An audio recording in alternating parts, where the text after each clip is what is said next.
Bismillahirrahmanirrahim. Alhamdulillahirabbil alamin. Nahmaduhu wa nasta'inuhu wa nastaghfiruh. Wa na'udzu billahi min shururi anfusina wa min sayyiati a'malina. Man yahdihillahu fala mudilla lahu wa man yudlilhu fala hadiya lahu. Asyhadu an la ilaha illallah wa asyhadu anna Muhammadan 'abduhu wa rasuluh. Allahumma shalli ala Muhammad wa ala ali Muhammad kama shallaita ala Ibrahim wa ala ali Ibrahim wa barik ala Muhammad wa ala ali Muhammad kama barakta ala Ibrahim wa ala ali Ibrahim fil alamin innaka Hamidum Majid. Rabbi shrah li sadri wa yassir li amri wahlul 'uqdatam min lisani yafqahu qawli, amma ba'd. Alhamdulillah, kita bersyukur kepada Allah dapat lagi bersama-sama untuk kita meneruskan kelas pengajian kita sebulan sekali. Itu berkenaan dengan tajuk mengikuti Nabi SAW di skop 2 wahyu. Yang mana tajuk ini macam kita terangkan hari itu, ia berkait rapat dengan masalah keselamatan kita di hari akhirat nanti. Kerana Allah Ta'ala nyatakan dalam Quran Karim, Qul in kuntum tuhibbunallah fattabi'uni yuhibbukumullah wa yaghfir lakum dhunubakum wallahu ghafurur rahim. Al-Imran 31. Allah nyatakan, Qul, katakan hai Muhammad, in kuntum tuhibbunallah, kalaulah kamu semua cintakan Allah Ta'ala, kamu semua cinta Allah, fattabi'uni, ikutlah aku. Itu ikutlah Muhammad SAW. Orang Melayu kita diambil jadikan ayat pengasih Ini ayat tu untuk jalan keselamatan akhirat kita. Kalau kamu cinta Allah Ta'ala, ikut aku, ikut Muhammad SAW. Nescaya yuhibbukumullah, Allah Ta'ala akan cinta kamu. Wa yaghfir lakum dhunubakum, Allah Ta'ala ampunkan untuk kamu dosa-dosa kamu. Dosa kita diampunkan, dan apa? Allah Ta'ala akan cinta pada kita. Dengan apa? Kita mengikuti Nabi SAW. Wallahu ghafurur rahim, Allah Ta'ala mengampun lagi maha penyayang. Dan kita kata ayat 31 ini jadi rentetan perbahasan kita, itu berkenaan tajuk ittiba', mengikuti Nabi sallallahu alaihi wasallam. Baik. Jadi kita sampai tu pada muka yang ketiga ketiga, perenggan yang ketiga daripada atas. Keempat dah, masuk keempat dah. Dah masuk ittiba' Nabi. Ittiba' Nabi, ayolah. Okey. Ketiga tu. Yang itu putus kat atas kan. Okey, baik. Hari itu kita nyatakan bahawa mengikuti Nabi ni kita perlu faham dan tahu.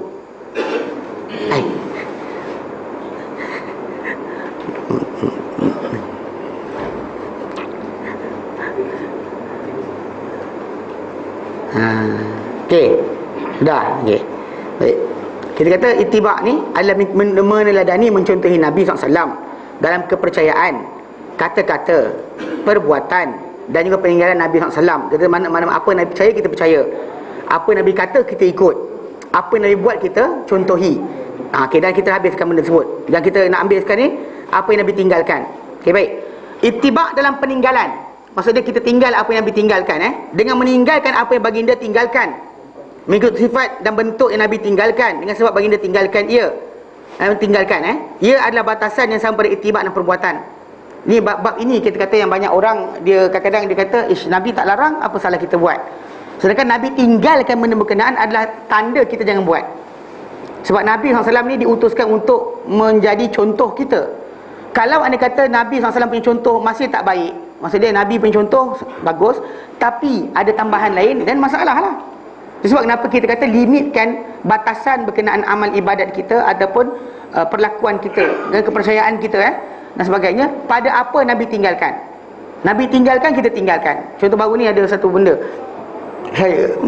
masuk dalam WhatsApp ni kan, ada satu kumpulan dia tarik saya untuk duduk dalam tu. Tapi lah, saya kalau diorang dah menaik permukaan kan, tangan saya gatal lah. Sekali tengok saya diam, dua kali tengok saya tengok sekali lagi lah, sekali tangan gatal, jawab tolong jawab juga. Orang yang masuk tu dia tahu saya jenis tangan gatal, dan lama tu menjawab juga. Macam baru ni ada jadi kes, apa benda baru ni berkenaan dengan tajuk. Diorang bincangkan kan, barang siapa kenal Allah, maka diri dia tak wujud. Dia quote, dia kata, Imam Ghazali kata, barang siapa kenal Allah, maka diri tiada lagi, fana, binasa dan cipta dalam apa, dan kewujudan Allah Ta'ala. Ini falsafah. Dan kononnya maksud dia tak ada benda kecuali Allah Ta'ala je. Mana kita pun tadi, saya kata dengan diorang, Allah Ta'ala suruh kita mengiktiraf kewujudan kita untuk mengenal dia. Kerana Allah Ta'ala nyatakan surah ayat 21 surah Al-Baqarah, Allah Ta'ala nyatakan, ya ayuhan nasu ubudu rabbakumul ladzi khalaqakum, hai manusia, sembahlah kamu Tuhan kamu yang telah ciptakan kamu. walladzina min qablikum, dan cipta orang sebelum kamu, la'allakum tattaqun, semoga kamu akan bertakwa. Allah Ta'ala suruh kita tengok kejadian kita. Dan bukan kita menafikan wujudnya kita. Tak nak suruh nafi pun. Bahkan kata-kata ini kata-kata falsafah. Bukan falsafah Islam, falsafah Greek. Dan bahkan Hinduism pun ada. Kan Buddha dan sebagainya kan. Semua alam adalah satu. Kan? Itu benda berkenaan tak boleh ada dalam Islam. Dalam Islam diajarkan kita mengenal diri kita sebagai hamba. Allah Tuhan.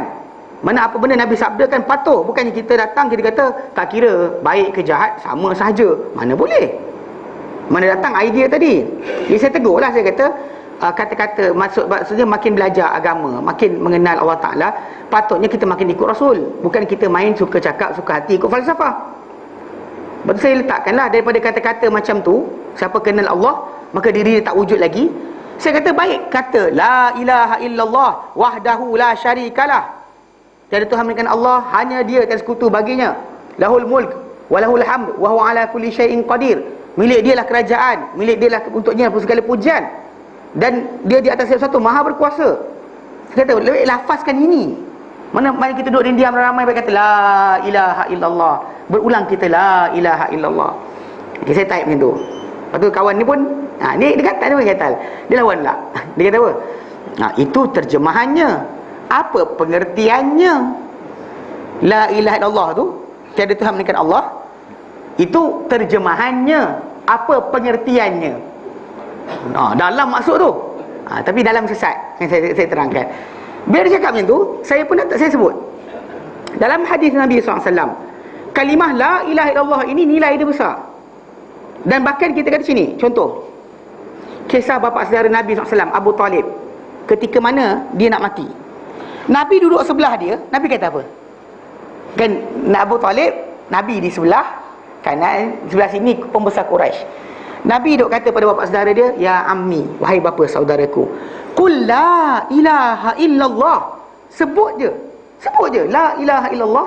Aku hujah untuk engkau dengannya di hadapan Allah Ta'ala nanti. Aku minta Allah Ta'ala lepaskan kau dengan kalimah ini. Lepas tu bapa saudara toleh kiri, golongan musyrikin Mekah, kafir Quraisy. Kata apa? Hei Abu Talib, kau nak tinggalkan agama tu nenek kita ke? Lepas tu toleh kat Nabi kata, ya ammi qul la ilaha illallah. Wahai bapa saudaraku, sebut la ilaha illallah, sebut je la ilaha illallah. Ini Nabi kata, barang siapa yang akhir kalam dia la ilaha illallah, masuk syurga. Okey. Ikut zahir. Tapi dia kata kalau tak tahu pengertian macam mana? Tak tahu pengertian.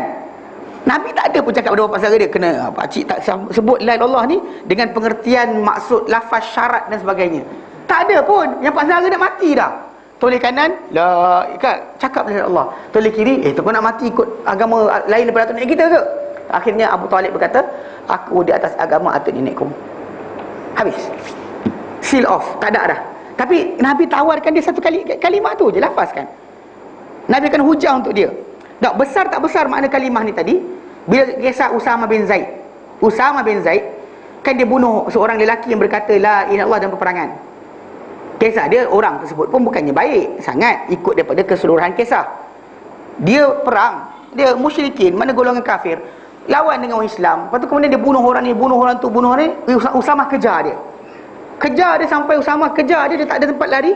Akhirnya bila dah dia tak boleh buat apa, Usama angkat pedang, dia pun kata la ilaha illallah, la ilaha illallah. Usama kata tu apa? Tiba libas juga. Pasal memang dia cakap tu dah tak ni, dah tak kepala dia pedang tadi. Jadi Usama buat macam tuan-tuan jangka kan, dia libas dan orang tu mati. Bila jumpa Rasulullah SAW, ni ada Bukhari Muslim jumpa Rasulullah SAW, Usama cerita kisah berkenaan. Nabi kata apa? Ataqtulahu, engkau bunuh dia sedangkan dia kata la ilaha illallah. Nabi question mark, engkau bunuh dia sedangkan dia kata la ilaha illallah. Usama kata, ya Rasulullah, dia bunuh si fulan, dia bunuh orang ni. Bila dia rasa kepanasan pedang aku, dia takut, dia kata la ilaha illallah. Nabi kata, kaifa taf'alu bila ilaha illallah idza ja'at yaumul qiyamah. Engkau nak buat macam mana wahai Usama dengan la ilaha illallah ni tadi bila datang kiamat nanti? Engkau nak hujah kan? Okey, macam mana kau nak hujah nanti bila la ilaha illallah ni datang kiamat? Hari kiamat nanti datang la ilaha illallah ni selamatkan orang ni. Engkau nak cakap apa? Usama bagi reason lagi. Ya Rasulullah, dia bukan ni pun, dia takut. Dia cakap tu kerana takut. Betul tak, logik tak? Tapi Nabi tetap kata apa? Kaifa taf'alu bila ilaha illallah idza ja'a yaumul qiyamah. Lepas tu akhirnya Usama kata, ya Rasulullah, minta ampun pada aku. Minta ampun Allah Ta'ala untuk aku. Lepas tu Nabi kata, halla syaqaqta qalbah. Kenapa kau tak belah dada dia? Nabi marah sangat. Nabi kata, belahlah dada dia, tengok ada tak ilallah dalam tu. Nabi tak benarkan. Mana lafaz saja la ilaha illallah tadi, tak ada pula Nabi kata.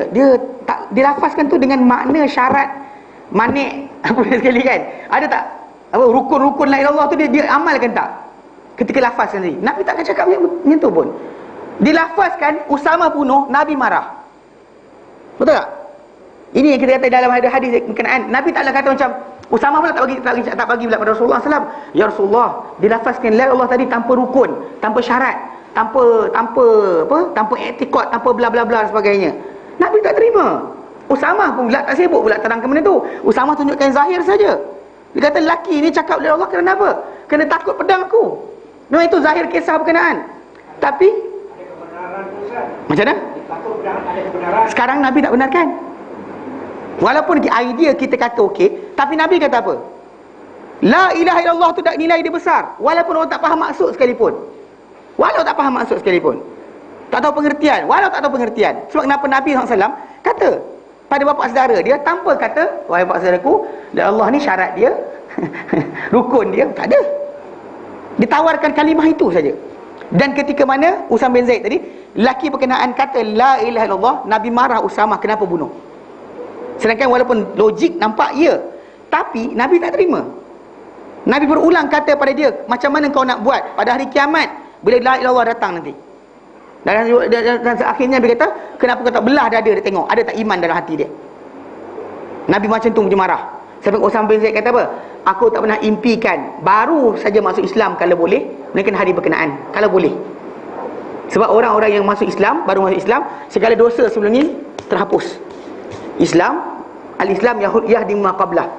Islam ni yajubu ma qablah, dia tutup dosa-dosa yang sebelumnya, merobohkan dosa sebelumnya. Jadi Usama kata, kalau aku tak pernah impikan baru masuk Islam kalau boleh melainkan hari itu, supaya aku tak ada dosa membunuh orang yang berkata la ilaha illallah. Kita kata Nabi tak persoalkan syarat, rukun, kadar, bla bla dan sebagainya. Datang kita, kenapa kita nak persoalkan? Ini la ilaha illallah, dia cakap la ilaha illallah tu belum tentu lagi dalam hati dia. Ini kita cakap, Nabi kata tadi tak boleh. Jangan datangkan dengan idea. Pasal apa? Persoalan itu tak pernah ditimbulkan oleh Nabi SAW. La ilaha illallah tadi berjalan, haram darah dia. Haram. Automatik darah dia haram. Tak boleh kita kata, tapi dia bukan lafazkan tu, dia takut harta dia kena ambil. Orang munafik buat macam tu. Dan Allah Ta'ala kata orang munafik tak beriman. Tapi orang munafik dilayan dalam Islam cara Muslim lain. Dia sakit ziarah, dia mati, diiringi jenazah dia. Dan kemudian bila dia bagi salam, kita jawab. Tak pernah Nabi SAW bila orang tu bagi salam tak jawab. Kenapa munafik? Tak pernah. Tak pernah. Tak ada dalam Islam kita kata idea macam tu. Maksud dia orang itu kita hukum atas zahir. Walaupun mungkin tak cakap betul ke tidak, tapi la ilallah tadi nilai dia besar. So ni orang ni dia katalah, habis tu kita tak payah belajar lah. Saya kata nak belajar lah, tapi janganlah belajar benda Nabi tak ajar. Benda Nabi tak suruh kita fikirkan. Kenapa nak sibuk fikirkan? Syarat manik, sah, batal dan sebagainya, dia untuk la ilallah tu. Rukun la ilallah tu ada. Jenuh nak menghafal. Tak apa faham sampai bila. Dan sekali apa? Dan sekali semua pening kepala. Time makan duit riba, makan. Menipu orang, menipu. La ilallah. Kan? Dengan syarat kan, semua sekali hafal. Sebab kenapa kita kata benda tu tadi bukan benda yang Nabi tinggalkan perbincangan dia, jangan sibuk bincang. Faham tak? Macam kita kata kalau kata-kata tadi lah, kata-kata yang tak sepatutnya dilafazkan, jangan lafazkan. Nabi tak pernah lafaz itu, para sahabat tak diajarkan lafaz itu, kita tinggalkan. Nabi ajar para sahabat banyakkan zikrullah. Banyakkan zikrullah, mengingati Allah Ta'ala. Subhanallah bihamdihi, subhanallahil azim, banyakkan di mulut kita. Ini jenuh kita sibuk dengan benda Nabi tak ajar. Kenapa? Tu maksud dia, Nabi tinggalkan, kita tinggalkan.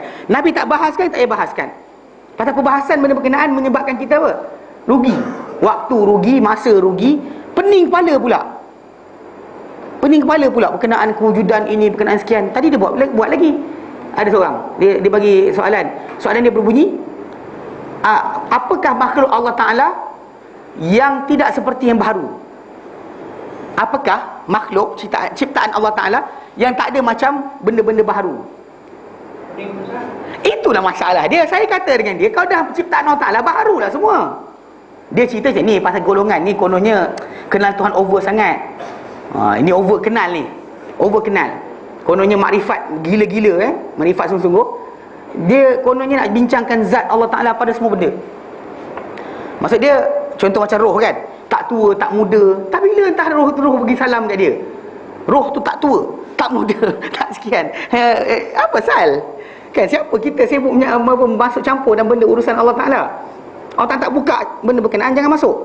Bahkan bila kita kata antara benda yang syaitan akan buat, contoh dalam surah Al-Baqarah ayat 161, 168, 169, 168, 169 akan nyatakan, ya ayuhan nas, hei manusia, kulu min tayyibati ma razaqnakum. Ya ayuhan nas kulu mimma razaqakumullah halalan tayyiba. Makanlah daripada Allah Ta'ala rezeki daripada kamu, daripada yang halal lagi baik. Wala tattabi'u khutuwatis syaitan. Jangan kamu ikut langkah-langkah syaitan. Innahu lakum aduwwum mubin. Dia untuk kamu sebagai musuh nyata. Innama ya'murukum bis-su'i wal fahsya. Syaitan ni kerja dia adalah untuk menyuruh kamu membuat perkara-perkara buruk, keji, perkara su' wal fahsya. Bisu' wal fahsya, benda jahat dan juga benda keji. Wa an taqulu 'ala Allahi ma la ta'lamun, dan supaya kamu berkata-kata tentang Allah apa yang kamu tak ketahui. Kamu tak ada ilmu tentang Allah Ta'ala, kamu nak bercakap juga. Kenapa? Saya tak ada, kalau boleh buruk lagi saya akan kata itu. Bahasa Arab cuma belajar huwa, huma, hum saja. Tiba-tiba nak bincangkan ilmu makrifat dalaman Al-Quran macam mana. Kata-ganti nama Al-Quran pun tak hafal lagi. Huwa, huma, hum je. Bahasa Arab tahu? Tak tahu. Tapi saya belajar level kosong. Bukan level 1, level kosong. Huwa, huma, hum. Itu je. Lepas tu saya rasa Allah Ta'ala ini, mana boleh? Kan orang belajar mekanik kan, atau orang belajar berkenaan kedoktoran, baru belajar berkenaan apa? Nama anggota tubuh. Kemudian kita suruh bedah baik manusia. Ni baru belajar doktor. Ni kam. Tolong bedah pak cik ni ada penyakit jantung. Ni level mana? Level kosong. Ini mata telinga baru kenal benda tu, kita nak suruh dia bedah perut orang. Mana boleh? Macam tu kan masalah orang yang cuba nak memahami Al-Quran dengan tanpa pengetahuan. Itu sebenarnya ajakan syaitan. Lepas tu dia kata, janganlah jadikan alasan syaitan untuk tidak kita mengenal Allah Ta'ala. Tak, kita kenal Allah Ta'ala tapi ikut batasan dia. Bukannya kita keluar batasan. Hanya kerana kita rasa macam kita dah pandai sikit, cakap, betul lah tadi masa saya kata kan. Dia kata, la ilallah tu, tiada Tuhan melainkan Allah. Itu terjemahannya. Apa maknanya? Pengertiannya. Tapi masalah lain bertanya, bahasa Arab level berapa? Level kosong. Nak cakap buat apa? Itu sebab kenapa apa Nabi tinggalkan. Apa Nabi tak bahaskan, jangan bahaskan.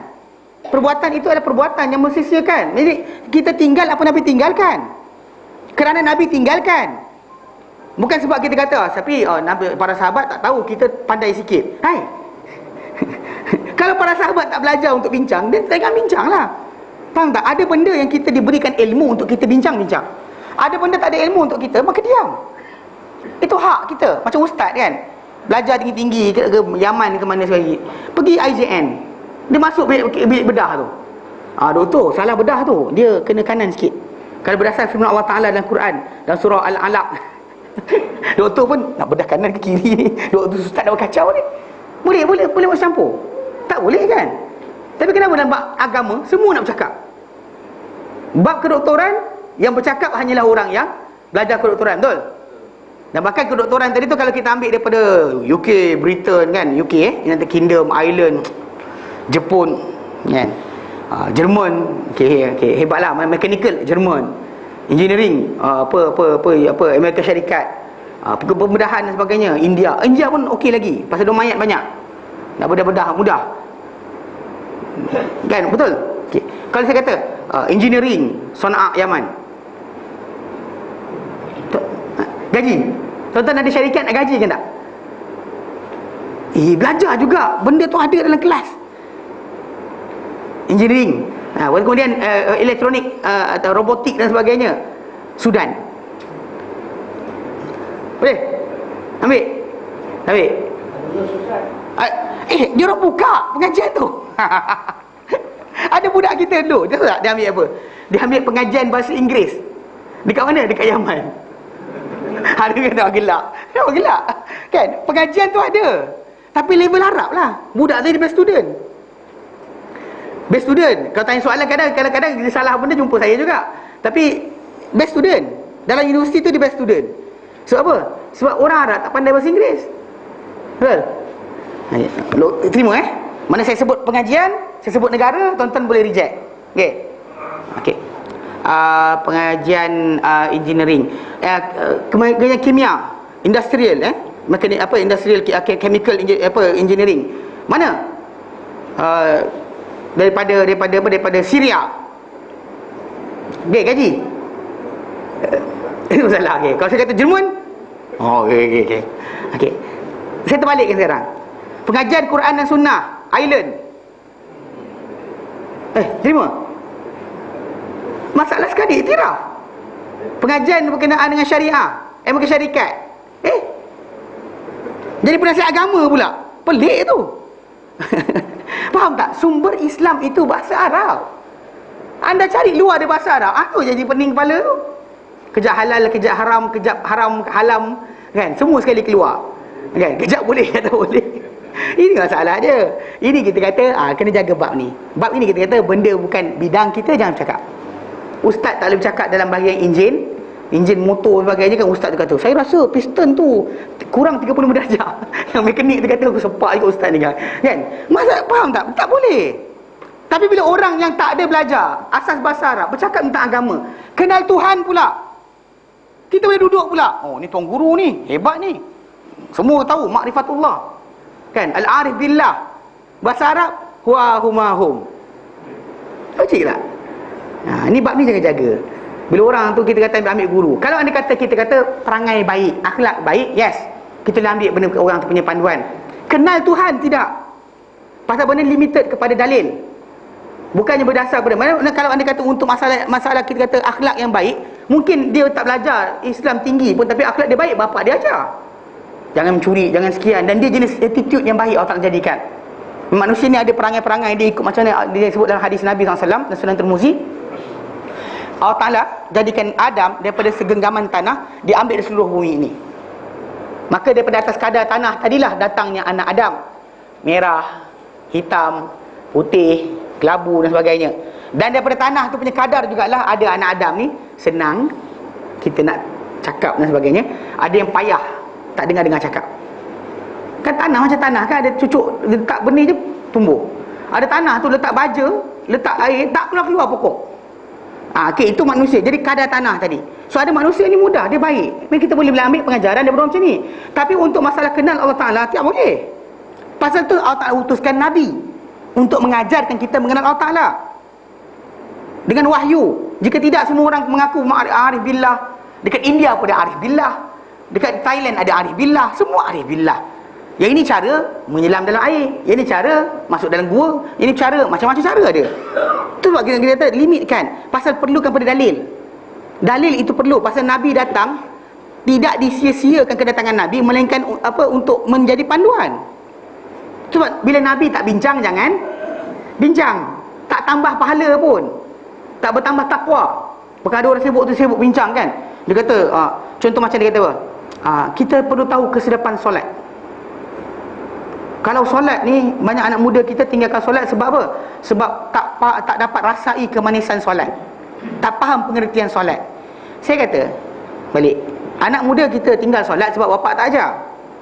Terus terang cakap, bukan sebab benda tu tak rasa kemanisan. Bahkan kalau tak manis sekalipun solat tu, tak sedap semayang pun, anda tetap kena solat. Tak ada timbul macam tak sedap lah, terus keluar. Kenapa? Balik, hari ni rasa tak sedap nak semayang lah, rasa kurang ikhlas. Mana ada dalam Islam macam tu? Para sahabat Nabi SAW tak nak perang, Allah Ta'ala suruh pergi perang, diorang rasa hati dia goyang. Tapi diorang buat apa?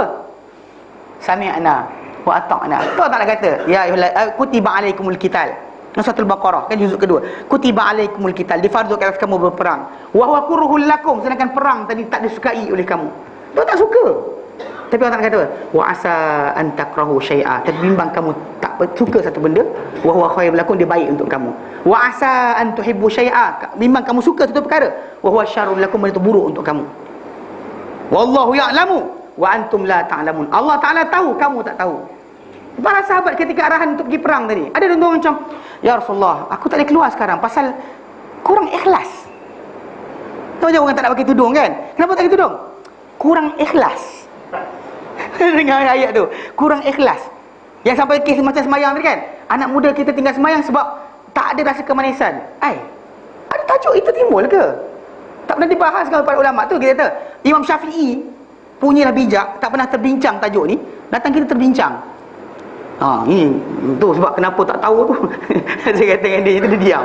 Saya kata seriously, mana-mana datang dalam dalil kita kata semayang tu manis ke tak manis, sedap ke tak sedap, kita tetap kena solat. Kenapa? Dengar dan taat kepada Allah dan Rasulnya. Stop situ je. Biarpun tak rasa apa, still kena buat. Kenapa? Aku patuh. Itulah besarnya keadaan tadi. Bukan nak suruh kita kena nampak Allahu Akbar, terbang sampai ke langit ketujuh, kena turun pula pergi sekian, lepas tu masuk syurga. Bukan itu. Itu kan matlamat solat. Matlamat solat supaya kita rasa Allah Ta'ala perhatikan kita, supaya kita dapat rasa Allah Ta'ala perhatikan kita. Tahan diri kita diam, rasa diperhatikan. Itulah matlamat solat yang solat ajar kita. Bukan suruh nampak takbir je hilang. Dunia ini aku fana. Tak nampak apa. Datanglah kisah, macam-macam kisah datang. Kisah macam-macam datang. Ini kita kata apa Nabi tinggal. Jangan peningkan kepala kat situ. Kalau Nabi kata orang tu tenggelam juga dan benda Nabi tak suruh, ada masalah. Okey. Dia kata untuk menerangkan perkara berkenaan, contohnya Nabi melakukan peninggalan solat ketika matahari terbit. Matahari naik, Nabi tinggalkan solat. Maka orang yang mencontohi Nabi meninggalkan solat pada waktu berkenaan, bukan dilawan. Contoh macam kalian kata sebelum maghrib, Nabi sebut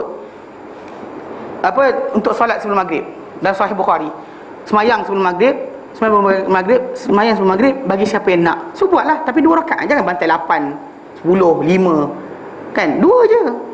Dan kemudian tunggu sampai iqamah dibuat. Pasal solat maghrib ini adalah waktu yang singkat, dan lepas subuh tak ada solat baru, dan tinggalkan. Jangan kata saya nak buat juga. Jangan kata saya nak buat juga, saya tak kisah, saya tak peduli, saya nak buat juga. Jangan. Pernah ingat tak kisah apa?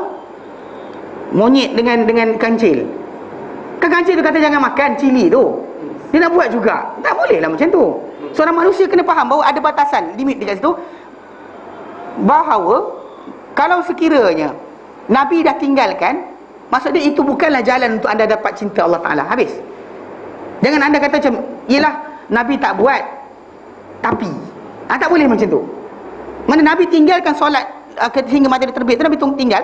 Kita tinggalkan sebab Nabi tinggalkan. Dan bahkan Nabi berikan alasan. Nabi kata di situ tempatnya menyembahnya penyembah syaitan.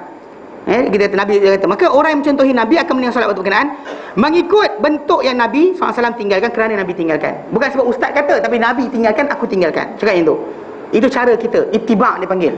Mana benda Nabi buat kita buat, benda Nabi tinggal kita tinggalkan. Sebab itu bukannya, pasal kita kena sebut itu, perkara-perkara ini masuk dalam apa? Akidah, ibadah, akhlak dan muamalah-muamalah yang khusus. Lain daripada benda sebut tak masuk campur. Contoh macam nak pakai baju warna apa? Hijau ke, hitam ke, kelabu ke, pakailah. Ada galakan warna putih, tapi kalau tak pakai pun tak mengapa. Macam tadi macam, awak ni baju petak-petak tak sunnah. Nak tahu timbul tajuk kan? Datang ke masjid pakai naik kereta. Ini tak ikut sunnah. Kenapa tak naik unta? Tak ada. Dan ini kita kata benda yang Nabi tak galakkan, tak masuk campur dalam akidah, ibadah, akhlak dan muamalah khas. Maka tinggal, tak ada kaitan agama. Tak apa. Kalau tapi masuk dalam perkara ni, jangan sekali-kali kita laksanakan kecuali ada dalil. Berkenaan akidah, apa Nabi percaya kita kena percaya. Ibadah, cara dekat diri Allah Ta'ala, apa Nabi tunjukkan kita follow. Begini akhlak, apa yang Nabi tunjukkan sebagai akhlak Muslim, makan tangan kanan, tinggal elak dengan tangan kiri dan sebagainya. Kan Nabi bagi tahu berkenaan dengan masalah apa, adab-adab qada hajat dan sebagainya. Nabi buat. Dan juga muamalah khas, seperti cara Nabi Nabi layan isteri dia ke, Nabi bercakap dengan orang. Itu kita kata bentuk yang Nabi tunjukkan dalam konsep perkara ini. Maka kita follow Nabi SAW dalam perkara berkenaan. Jangan kita tinggalkan mengikuti Nabi SAW dari perkara tersebut. Tapi kalau yang bukan perkara berkenaan, maka tak ada masalah. Baik, dia kata, sambung lagi, berkata pengarang kita hafizahullah, mukhalafah bertentangan ittiba'. Mukhalafah adalah bertentangan ittiba'. Lawan ittiba' adalah mukhalafah. Lawan kepada ittiba', mengikuti, lawan dia ada apa? Mukhalafah, menyanggahi, ataupun apa, kita menentang. Mana orang ke kanan, kita ke kiri. Itu dia kata mukhalafah lah. Okey, adalah dia kata, dan dia berlaku pada kepercayaan, kata-kata, perbuatan dan peninggalan. Mukhalafah dalam kepercayaan berlaku dengan seorang hamba mempercayai berlawanan apa yang dipercayai oleh Nabi SAW. Seperti seorang insan menghalalkan apa yang semestinya diketahui haram dalam agama Islam. Mana dalam Islam dah diketahui bahawa benda berkenaan haram. Datang dia kata, saya rasa barangkali, maksud dia menentang Nabi lah, mukhalafah. Apa Nabi tunjukkan dia sebagai haram, maka kita sebagai Muslim sebagai tahu haram. Kan dia macam contoh, macam kita faham babi itu haram, ataupun contoh arak itu haram. Dia kena faham masalah makan dan minum satu benda, ambil faedah pun benda yang sama. Hatta bila orang Yahudi zaman dahulu, bila para sahabat Nabi SAW dalam Sahih Muslim, ketika mana penaklukan Mekah berlaku, lalu Nabi SAW isytiharkan, diharamkan jual bangkai, beli bangkai, berhala, dan seterusnya disebutlah, disebut apa yang diharamkan, arak. Lepas tu ada di kalangan para sahabat angkat tangan, berkata, ya Rasulullah, syuhumul maitah, lemak-lemak bangkai, orang ramai gunakan untuk sapu pada kapal, tak nak bagi tenggelam lemak bangkai. Kemudian mereka gunakan untuk pelita, dan mereka gunakan untuk apa? Sapu pada kulit supaya lembut. Apa pendapat engkau? Nabi kata jangan. Nabi kata haram, tak boleh. Pasal maksud dia, bangkai kita makan, kita jual. Kita haram makan kan? Haram makan, tapi kita tak makan, kita jual. Nabi SAW marah. Nabi kata jangan. Nabi kata, dan Nabi sebut, inna Allah idza harrama syai'an harrama thamanahu. Allah Ta'ala bila haramkan satu benda, Allah Ta'ala haramkan nilai dia pun. Nilai dia pun Allah Ta'ala haramkan. Dan Nabi ihsan dalam hadis sebut, Nabi kata, qatallahu al-yahud. Allah Ta'ala memusnahkan orang Yahudi. Bila Allah Ta'ala haram ke atas mereka lemak bangkai, lemak binatang, pasal mereka tak boleh makan. Mereka boleh makan daging, lemak tak boleh. Mereka ambil lemak yang mereka tak boleh makan tadi, mereka cairkan, kemudian mereka jual, mereka makan hasil dia. Mereka makan hasil. Cair, dia tak makan. Dia cairkan lemak tu, dia masuk bekas, dia jual. Allah Ta'ala tak bagi dia makan. Dia makan apa? Hasil benda berkenaan. Jadi pelik bila ada orang kata macam keluarkan fatwa ni lepas daripada kes apa, Cadbury ni kan, Cadbury. Ada banyak orang menukilkan fatwa-fatwa Syekh Al-Qardawi, apa patut, kemudian apa Majlis Islam Britain, London sebagainya. Fatwa itu ada fatwa yang disebut oleh para ulama berdasarkan kepada minoriti umat Islam yang berada di negara orang kafir. Orang minoriti di sana payah dapat makanan, melainkan dengan ada campuran sikit. Memang tak boleh. Dengan sebab itu kita kata benda berkenaan, para ulama menyatakan mereka tak boleh lari. Pusing mana pun jumpa juga. Pusing sini pun jumpa, beli keju pun jumpa, beli sekian pun jumpa, ada termasuk juga. So, jadi para ulama kata pada untuk orang-orang macam ni, lepaskan, dimaafkan. Tapi bukan intentionally pergi beli babi itu punya lemak, kemudian makan buat goreng keropok. Faham tak? Tahu lat kan? Dia kata gelatin kan. Lat ni diorang bincang berkenaan dengan tajuk gelatin tu pasal kapsul berubat. Bukan pergi letakkan dalam bekas ni minum, oh ini ada gelatin babi, guguk. Bukan. Tajuk dia adalah tajuk gelatin yang dijadikan kapsul pil tu, sarung tu. Pasal nak bagi masuk dalam perut manusia tadi, dia cair dan hilang. Jadi dengan sebab itu timbul tajuk. Pasal tak ada syarikat yang boleh buat kapsul macam tu, maka ada para ulama kata darurat, tak boleh. Nak makan kapsul, syarikat tadi keluar macam tu, nak buka mulut macam tu tak masuk mulut, tak masuk dalam perut, payah. So ubat tak boleh masuk kat sini, kena masuk dalam tu baru tu buka. Diorang dah buat timing dah berapa lama benda tu masuk, sampai peringkat mana dia terbuka. Pasal dia kapsul tadi kita telan, dia tak terus cair tau. Dia akan cair dalam usus kita, tempat di mana dah keluar semua sekali asid-asid, supaya terus diserap dalam darah. Kalau dia masuk ikut sini terbuka, kena enzim perut kita, dia tak guna dah. Faham tak? Ini banyak orang tak tahu kes ni. Jadi diorang pakai kapsul tadi ada timing dia, limit dia. Bahkan timing tadi dia kata kalau sekiranya apa bovine, yang sekarang ni alhamdulillah dah ada lembu. Berapa lembu pula ditanya pula, sembelih ke tidak? Saya kata salah tu orang ni. Kan? Payah-payah sangat ada baru soya. Yang terbaru pakai soya. Tanya soya punya ni, apa gelatin apa ni kan? Benda berkenaan apa gel tu. Itu dia cerita dia. Bukan duk main gogok coklat tu nampak ada babi makan juga. Bukan kerja macam tu. Duk main ada ustaz dalam internet sekarang ni. Kerja dia. Main sebar aja. Kutip sini tengok. Boleh. Soalan apa benda dia kata boleh tadi? Ubat tadi sebenarnya. Bahkan ada bincang berkenaan macam tu, macam untuk apa penyakit meningitis dan sebagainya. Sebahagian benda berkenaan diambil daripada haiwan-haiwan macam tadi. Contoh kalau saya tanya sesuatu benda soalan, tuan-tuan tahu kan berkenaan dengan vaksin bagi racun. Kalau orang kena racun, kalau nak sembuhkan orang yang kena racun tadi, macam mana cara dia? Ya, dia ada ubat dia. Okey, macam ni lah, anti-venom. Lawan pada macam ular dia sebab bila kalau orang tengah patut ular, pihak hospital, klinik akan tanya, ular apa? Okey, kata ular senduk, ular tedung ke? Okey, dia akan cari vaksin untuk ni. Tuan-tuan tahu tak vaksin tu ambil macam mana? Siapa tahu angkat tangan? Saya bagi hadiah. Bisa ular. Macam mana dia nak keluarkan? Semua tak tahu. Oish, bukan.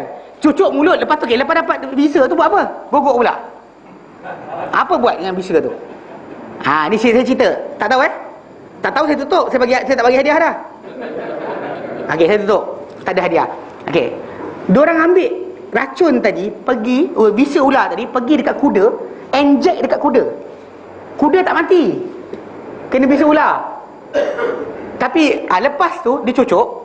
Lepas tu darah kuda tadi akan keluarkan antibody yang serum yang akan lawan racun tadi. Diorang tarik darah kuda tadi, diorang tapis darah kuda tu keluarkan anti-venom tadi. Itu cara dia sebenarnya. Kuda tak mati. Pasal jantung dia, pasal dia orang tu kena racun tadi, jantung orang tu akan berhenti. Kuda kan jantung dia berdegup kuat. So kalau dia kata masuk benda tu tak ada masalah.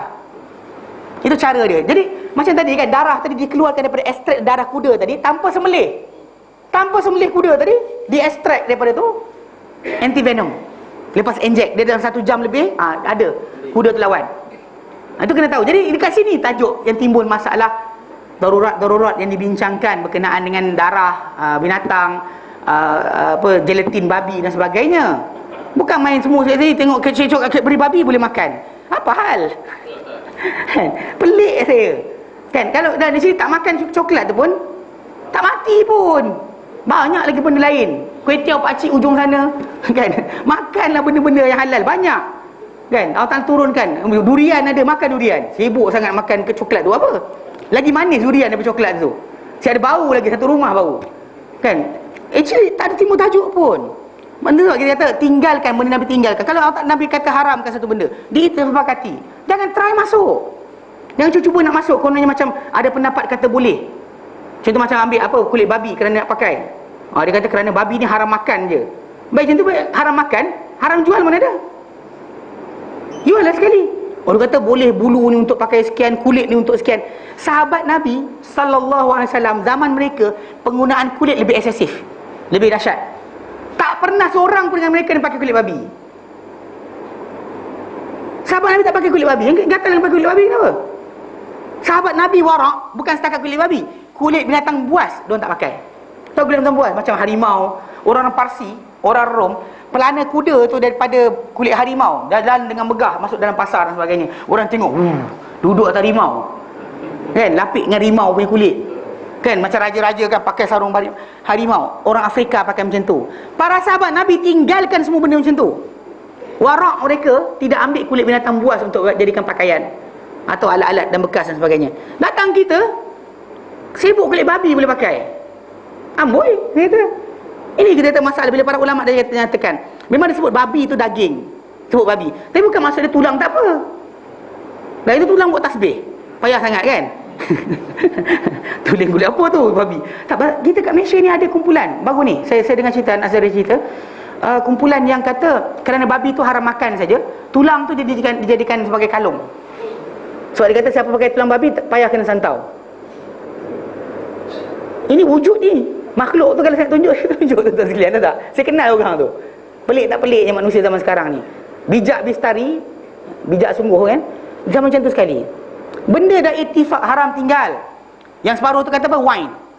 Gunakan untuk masak daging.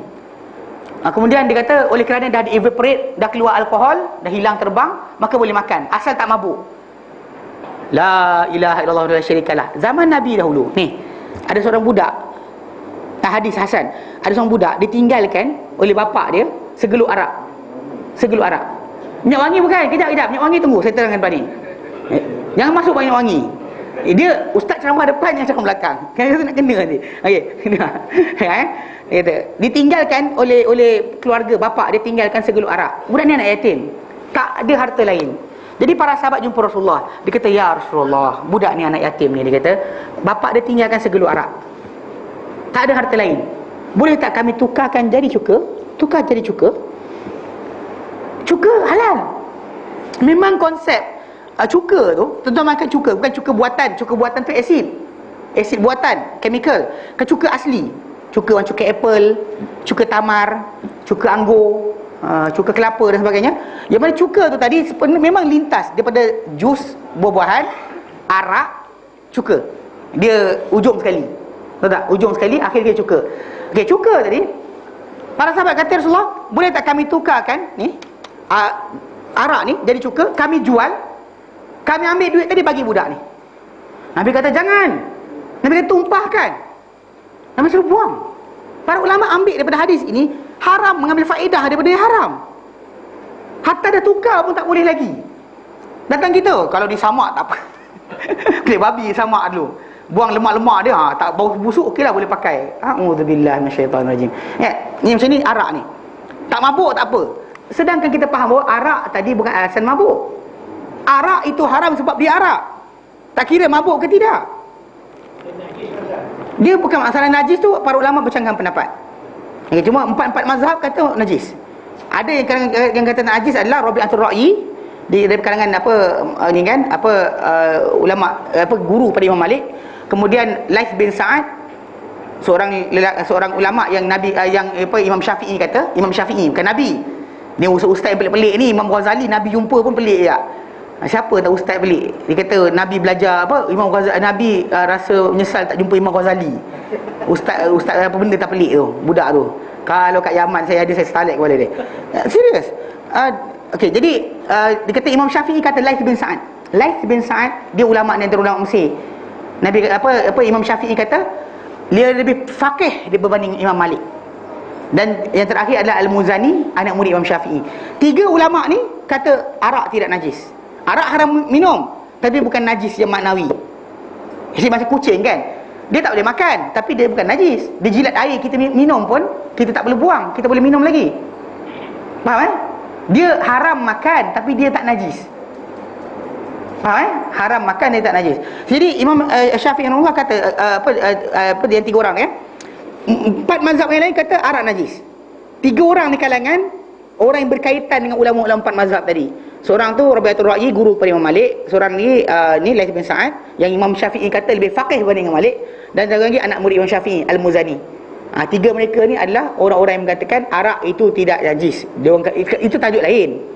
Anyway, kita kata ambil arak untuk jadikan benda berkenaan tak sepatut berlaku. Bukan mabuk. Pasal arak itu haram sebab dia haram, bukan sebab ada alkohol. Bukan. Yang haram dia haram. Baik, azan dulu. La ilaha illallah wa la syarikalah. Baik, tadi arak tadi kan. Mana kalau dia kata Nabi suruh tumpahkan, maksud dia ambil faedah lain tak boleh juga. Hatta para ulama nyatakan daripada hadis berkenaan, tidak boleh seorang tu ambil arak, dia tukarkan cuka, dia makan, atau dia jual, atau dia buat apa sekalipun. Kalau arak tu tukar jadi cuka dengan sendirinya, maka boleh ambil faedah. Kalau arak tu kita tukarkan, haram. Apa lagi kita masak letak wine pula. Saya baca, saya jumpa satu kumpulan manusia, dia kata apa salahnya pasal sifat. Saya kata hadis Nabi tak benarkan ambil faedah. Budak tadi ambil faedah, keluarga orang ambil faedah untuk arak tadi, suruh tumpahkan. Datang kita tuang dekat daging, lepas tu bakar, lepas tu sedap kan, daging ni sedap. Oh sedap letak ni. Kenapa? Ini kita kata apa yang Islam haramkan tinggalkan. Ini nama dia, nama ketaatan dipanggil. Jangan mukhalafah dengan arahan Nabi SAW. Jangan Nabi kata tak boleh, tapi saya rasa benda ni tak salah kot. Jangan. Ini jangan Bahkan dia kata itu, atau mewajibkan apa yang sudah ketahui kehalalannya. Mana benda harus, kita wajibkan. Benda tu harus je, tak wajib, kita wajibkan. Macam baru ni siapa ustaz yang ada seorang tu, nama Gatal Miang. Orang belajar lain, pergi tulis lain. Lain kali belajar qiraat, jangan masuk bab fiqah. Dia kata apa? Siapa kata mengaku bujang, maka isteri tercerai. Mazhab mana? Dalam perkahwinan, kalau saya ada anak perempuan, saya kata dengan kawan kita ni, saya kata dengan dia, aku nak kahwinkan anak aku lah dengan apa Abu tu. Contoh Abu tak ada depan mata dan saya tak tahu apa dah Abu pun. Saya cakap macam ni je. Memang saya lafazkan, tapi lafaz saya tadi kepada dia, bukan kepada aku. Pelafazan yang untuk ijab dan qabul mesti kepada orang berkenaan. Macam tu juga cerai. Cerai mesti dilafazkan, bukan macam niat dan hati je jatuh dah talak. Mana boleh? Kena lafazkan dengan sama ada soreh, lafaz yang jelas. Cerai, talak. Lafaz yang sipi-sipi, macam apa kinayah ni, macam pisah, pergi balik rumah abang kau, aku nak tengok muka kau. Kalau niat cerai baru jatuh cerai. Kalau lafaz yang nyata ni tak payah saya terjemah lah. Dia kata pada seorang lelaki, kata pada bini dia, kata aku ceraikan kau ke, aku talak kau ke, jatuh automatik, tak ada gurauan. Tapi berkenaan dengan tajuk lafaz yang sipi-sipi ni, perlu ditanya niat apa dilafazkan. Contoh macam orang tu lafazkan kata pergi balik Muhammad kau, tapi kena lafaz pada wanita isteri dia, bukan lafaz kat tiang, lafaz kat telefon. Tiba-tiba dekat, tak ada kaitan dengan bini dia. Contoh macam duduk diam, ada seorang budak saya jumpa tu, dia was-was adakah dia dah cerai bini dia. Saya kata lafazkan tak ada, tapi saya macam terasa dalam hati saya. Awak lafazkan tak? Tak ada, tapi saya macam was-was. Saya kata, awak lafazkan tak? Tak ada. Saya kata dah tak lafaz tak jadilah. Nak akad nikah kena lafazkan, nak cerai pun lafaz. Bahkan kalau bukan lafaz direct, lafaz pada wakil. Pergi cakap pada bini aku, sekian-sekian, cakap ini kan, jatuh. Dengan wakil tu sampaikan saja, jatuh. Kalau wakil tu mati tengah jalan, tak jatuh. On the way kan, kena accident pak mati. Khabar tadi tak sampai, tak jatuh. Dia mesti sampai, faham tak? Kalimah tadi kena sampai pada isi sebut. Tu yang SMS jatuh, email jatuh. Kalau memang terbukti si lelaki yang tulis, jatuh. Kalau lafaz-lafaz yang soreh. Kalau dia kata kita berpisah sajalah, ada interpretation dia. Maksud dia apa? Untuk sementara sekarang, selama 2 bulan, selama 3 bulan, selama berapa. Dia kena tanya juga. Lafaz yang ada 2 meaning. Ini tiba-tiba siapa mengaku bujang, bini tercerai, jatuh talak. Mazhab mana? Tak lafaz pada bini, lafaz pada orang lain. Mazhab mana? Nak tanya soalan. Ini kita kata, kalau belajar qiraat, belajar qiraat. Ajar qiraat je. Jangan ajar fiqah. Tak belajar fiqah, macam orang belajar fiqah, tak masuk qiraat. Serius, jangan tanya saya. Tuan-tuan saya takkan jawab. Qiraat apa, qolun ke, waras ke, saya takkan jawab. Percayalah cakap saya. Saya tak belajar.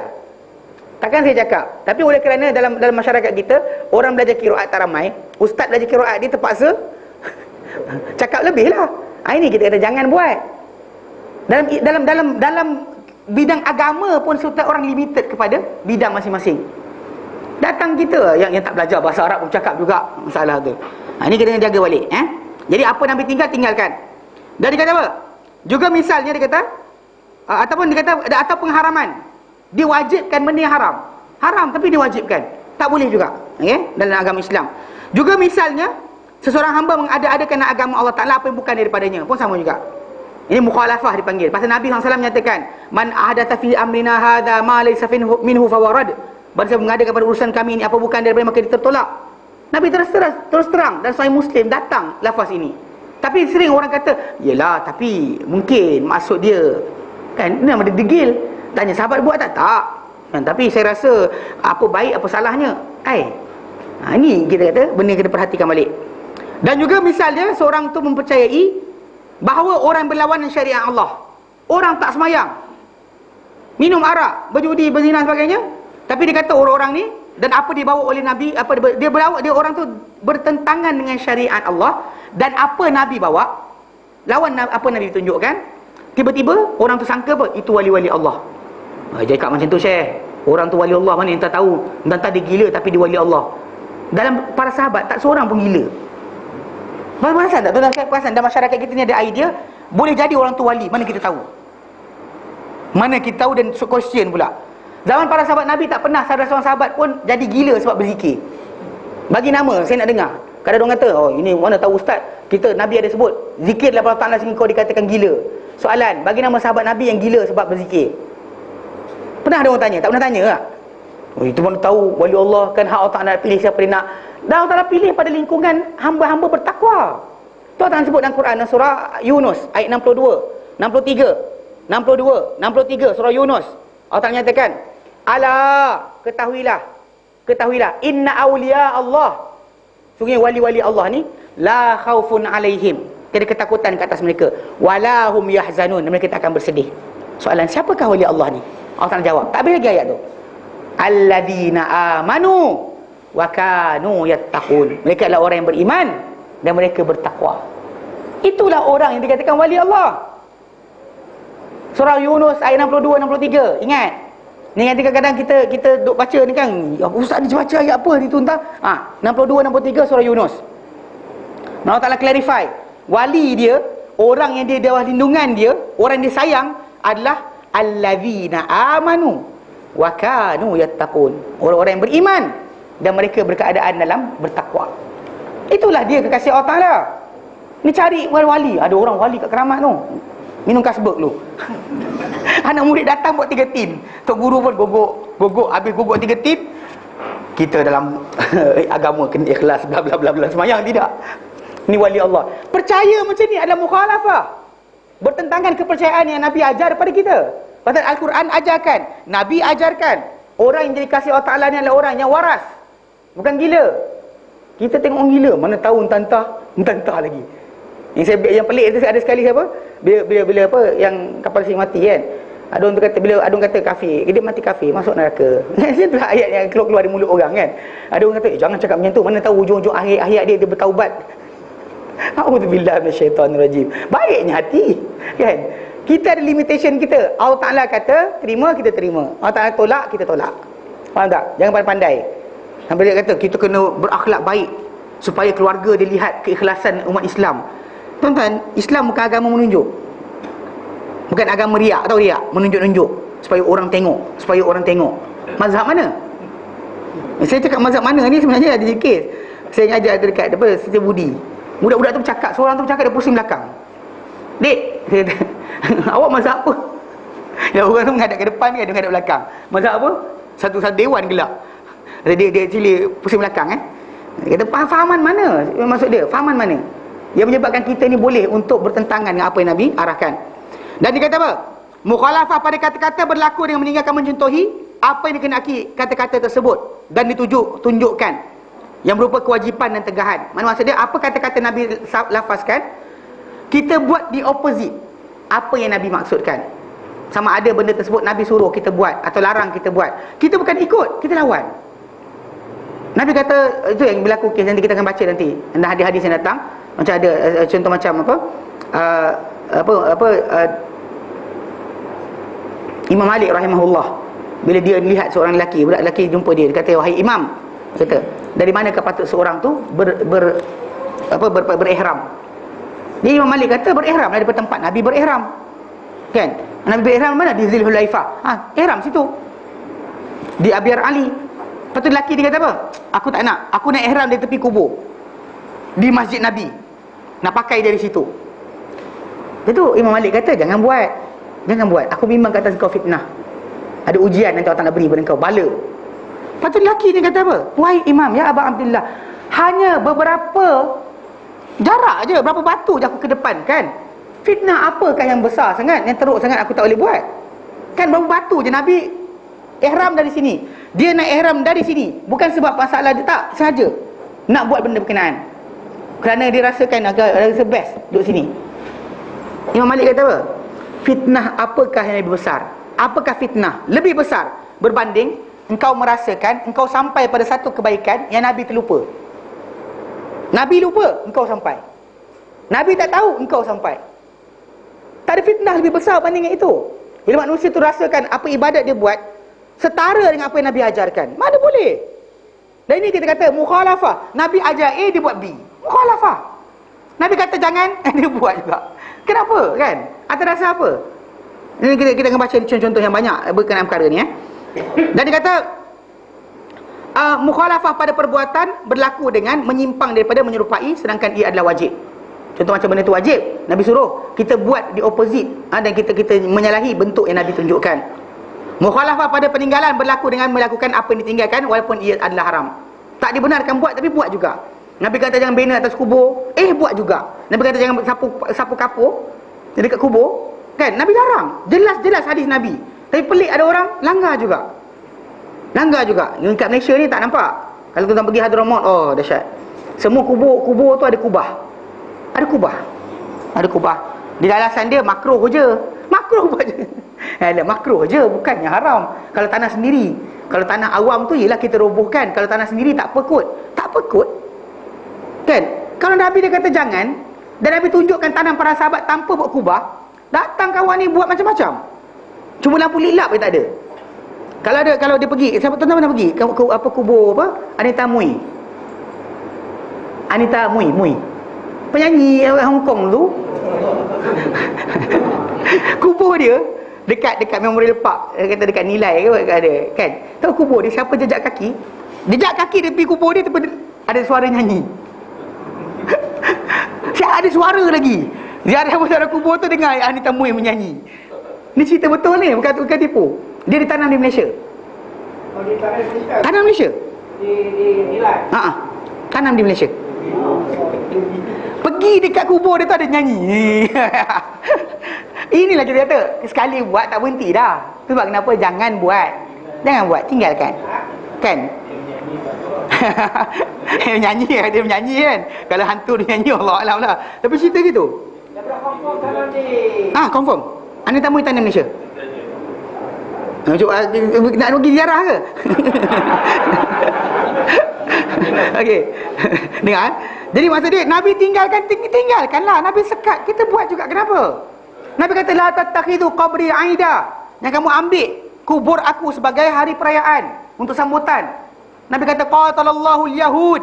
Allah Taala binasakan orang Yahudi. Ittakhadhu qubur anbiya'ihi masajida. Mereka ambil kubur-kubur Nabi mereka sebagai masjid. Datang pergi doa pula depan kubur Nabi. Kenapa? Ini kita kata pelik. Nabi larang, langgar juga. Yelah, tapi betul lah hadis Nabi tu sahih Ustaz. Tapi saya dengar orang kata kalau minta dengan Nabi sama cinta dengan Allah Ta'ala. Nabi kata apa? Nabi kata jangan. Datang kita, ada Ustaz kata boleh. Habis. Ini masalah dia. Mukhalafah.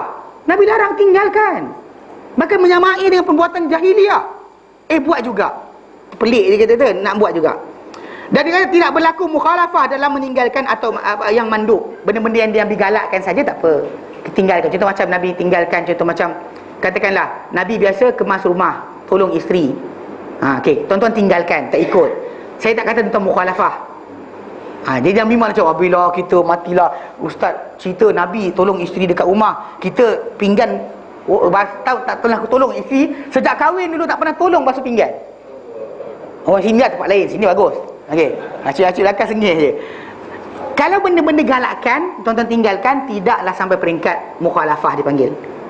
Benda tu galakkan, bukan manduk je. Digalakkan, disunatkan, tuan tinggalkan. Contoh macam sembahyang sunat 2 rakaat lepas Zuhur, selepas Isyak dan sebagainya, tuan tinggalkan. Tidak dikira mukhalafah.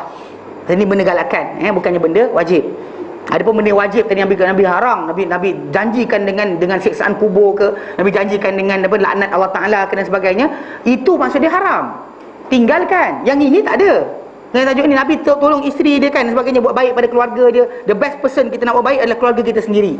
Kadang-kadang kata orang tu buat opposite. Dia buat baik pada semua orang kecuali keluarga dia. Dalam perkara ini orang ni meninggalkan yang sepatutnya, tapi tak dikatakan dia mukhalafah sunnah. Tak. Maksudnya dia telah hilang kelebihan saja. Tapi tidaklah kita kata dia telah menyalahi Rasulullah SAW. Okay?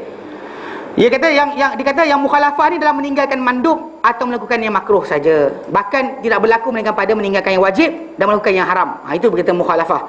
Tak kira sama ada mukhalafah itu pada kata-kata, perbuatan atau peninggalan. So anything Nabi left out atas dasar haram. Nabi left out, tinggal tak buat kerana haram. Atau Nabi cakap larang kita buat dan kita buat, itulah baru timbul tajuk kita ni mukhalafah. Adapun mukhalafah pada benda-benda sunat tidak berlaku. Jelas? Jelas? Okay, baik, kita berhenti kat sini. Ya. Sila. Sebab saya dapati dalam video, Ya. ada ustaz yang beraliran salafi lah kan. Terus? Dia mengatakan bahawasanya babi itu haram dimakan. Terus? Tapi kulit serta dia punya tulang bulu dia tidak najis. Ini yang saya dengar saya cakap ni, ustaz yang sama saya cakap sebenarnya. Jadi dia rakan kita juga. Macam mana? Walau rakan sekalipun, tapi masalah sekarang ni dia bukannya nabi. Dia manusia biasa. Terus terang cakap, mana ustaz dia saya kenal. Tapi cerita dia bila dia cakap macam tu, fatwa dia salah. Kesilapan dan fatwa berlaku pada para ulama. Sebab kenapa ada ulama-ulama tertentu? Kita ambil daripada dia. Contohnya, ustaz tadi dia pandai berkenaan akidah. Dan ambil ilmu akidah dengan dia. Jangan ambil berkenaan ilmu yang lain. Contoh macam saya, tuan-tuan tak ambil ilmu qiraat. Jangan jumpa saya ilmu qiraat. Ustaz Adli ni bacaan dia berapa bacaan? Saya tak reti. Saya tinggalkan. Jadi ustaz tadi tu, bidang dia adalah bidang akidah. Dan cakap pasal akidah. Cakap pasal fiqhiyah, benda ni timbul masalah. Saya cek balik. Bila ada kes dia baru ni terkeluar. Dia ustaz lah.